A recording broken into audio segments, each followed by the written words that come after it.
Hello बच्चों, let's see the question. In given TS of human ovary, मतलब transfer section of human ovary, identify A to F. हमें ये ए to F identify करके बताने हैं, ठीक है। तो सबसे पहले हम इस चीज को करने से पहले हम देखते हैं कि ये सब सेल्स बनती कैसे हैं ओवरी के अंदर, ठीक है। तो क्या होता है, फीमेल्स में सबसे पहले प्राइमोडियल फोलिकल्स प्रेजेंट रहते हैं। प्राइमोडियल फोलिकल्स प्रेजेंट रहते हैं, ठीक है। अब इन फोलिकल्स के ऊपर फोलिकुलर स्टिमुलेटिंग हार्मोन एक्ट करता है, जिससे क्या बनता है, प्राइमरी फोलिकल्स बनते हैं।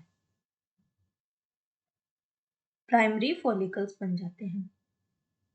अब इन प्राइमरी फोलिकल्स से सेकेंडरी फोलिकल्स बनते हैं, देन टर्शरी फोलिकल्स बनते हैं। अब इन टर्शरी फोलिकल्स के बीच में क्या होता है बेटा, कुछ कैविटी प्रेजेंट रहती है। इस कैविटी को हम क्या बोलते हैं, एंट्रम। तो tertiary follicle with antrum, okay.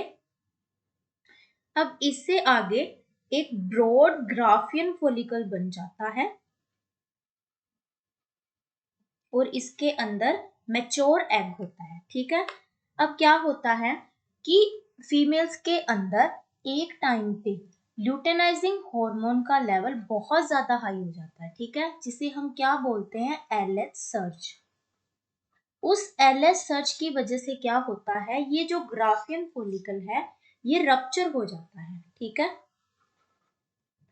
Rupture होने के बाद इसका जो मैच्योर एग है, मैच्योर एग, वो उस ओवरी से बाहर निकल जाता है और एंटर कर जाता है फेलोपियन ट्यूब के अंदर, ठीक है।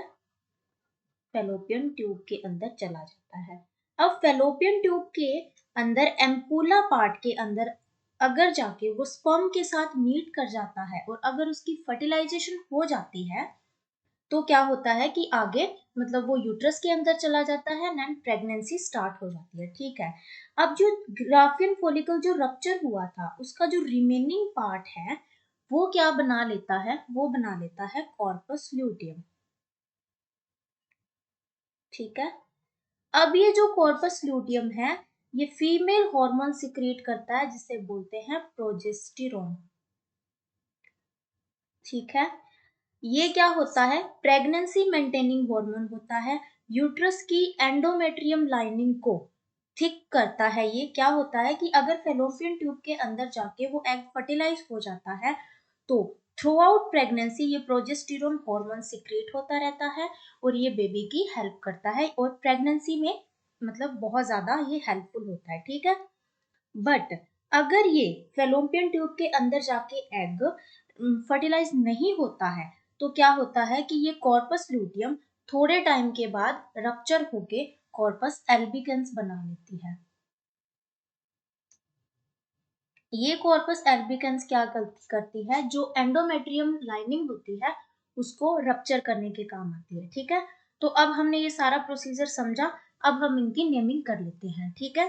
तो ये जो सबसे पहले हमसे क्या पूछा गया है कि ए क्या है, देखो यहां से ऐसे आया, ये ऐसे बनी, फिर ऐसे बनी, तो A is the Graafian follicle,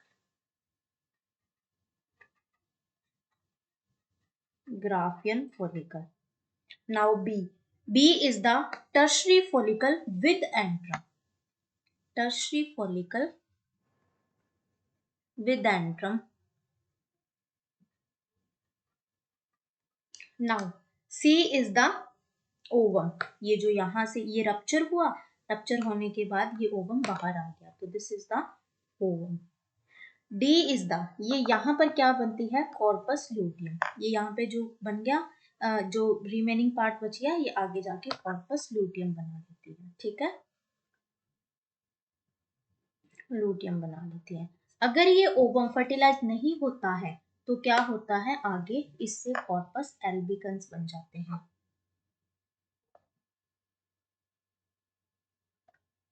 then E क्या है, these are the primary follicles, ठीक है।